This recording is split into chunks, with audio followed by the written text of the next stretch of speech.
Grayson Grundhoefer, Sicem365.com, joins us now. Grayson, Colorado into the Big 12. That means Deion Sanders will be recruiting very heavily in this state, which he knows well.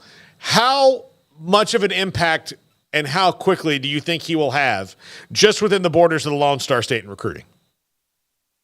I mean, I think he's obviously going to do a pretty nice job recruiting. Like, I don't think there were ever going to be concerns about that, whether they were in the Pac-12 or the Big 12, to be honest. I mean, that's just something that comes with bringing in Deion. That's the expectation. He's going to recruit extremely well, and then it just comes down to what does the product on the field look like.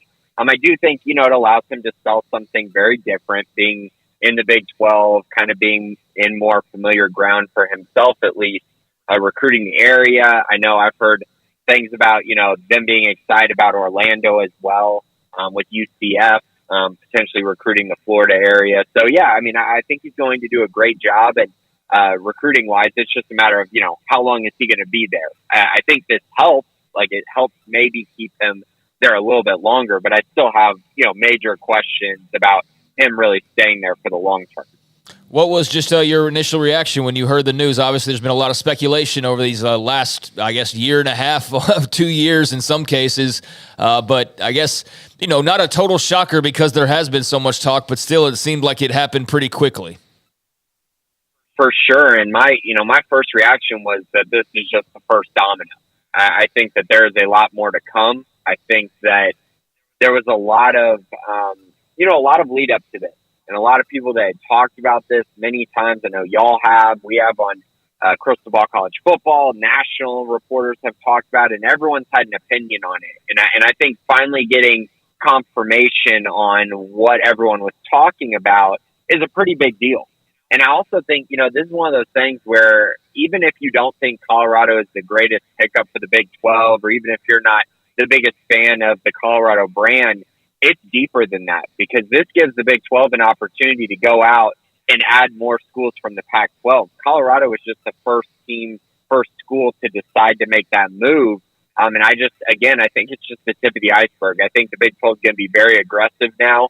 And potentially, I know the Big 10 said they're not going to do anything, but I think they could be looking around as well now that the Big 12 kind of made their first move. So there's a lot of things that are going to happen, I think, in the next, week or so, maybe even longer than that. But I do think teams are starting to show interest that maybe didn't have interest before this decision. Grayson, what would you predict happens, or what do you want to happen when it comes to the other teams that might come in?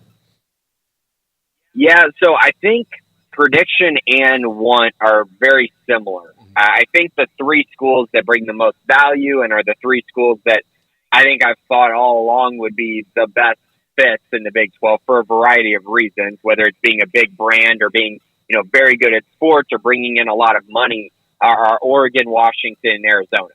Those are the three schools that I think should be targeted the most heavily. Two of them in Oregon and Washington were two schools that they've had their eyes set on the Big 10 for a long time, but it just doesn't feel like there's a lot of traction there. And if there's no traction there, then eventually they're going to have to make a decision. And I think that decision will likely be to move to the Big 12. And I know there's some complications with that because, Fox is only allowing them to get 14 teams, whereas ESPN's allowing them to get 16, or at least that's what's been said. But I think at the end of the day, those networks will figure it out. And I do think there will be room in the Big 12 to get 16 teams.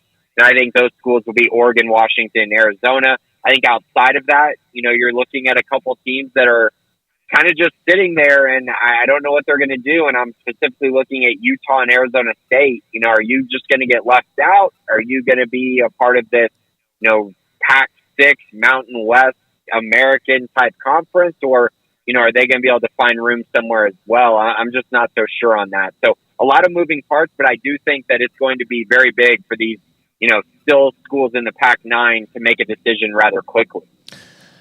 How often do you hear things like the conferences or realignment, for that matter, whether it be the uncertainty or just the moves that are being made themselves, brought up in talking to recruits? I mean, where is that on their radar compared to, the facilities or the NIL money or their relationships? Where does all that fall, if it even falls on the radar at all?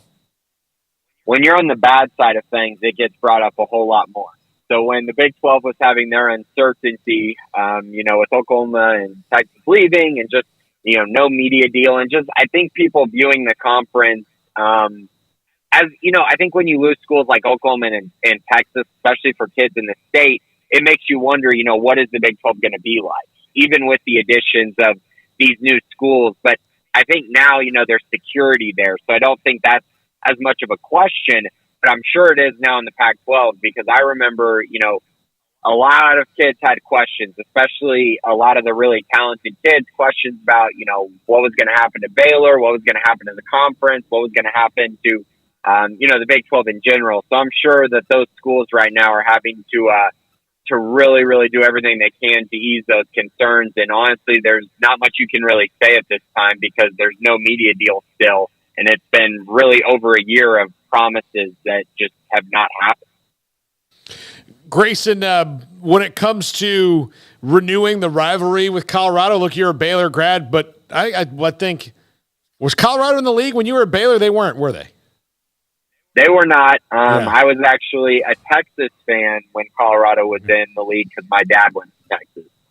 Okay, so you really just didn't like it. They had the crazy game against Texas in the Big 12 championship game that time.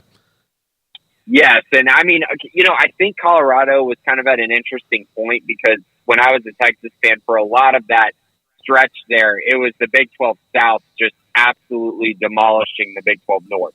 There was a stretch where it just was not very close. Nebraska was kind of on the downturn. Colorado was not playing at a very high level. I remember games in those Big 12 championships that were just complete routes, but there were a few that were close as well. But that was kind of my biggest memory, honestly, of Colorado. I didn't have a ton of, fond or endearing memories at all. I know that, growing up, my dad he's a big Pittsburgh Steelers fan. So, Cordell Stewart went to Colorado. So he was a name that I definitely remember. But outside of that, not so much about that Colorado program.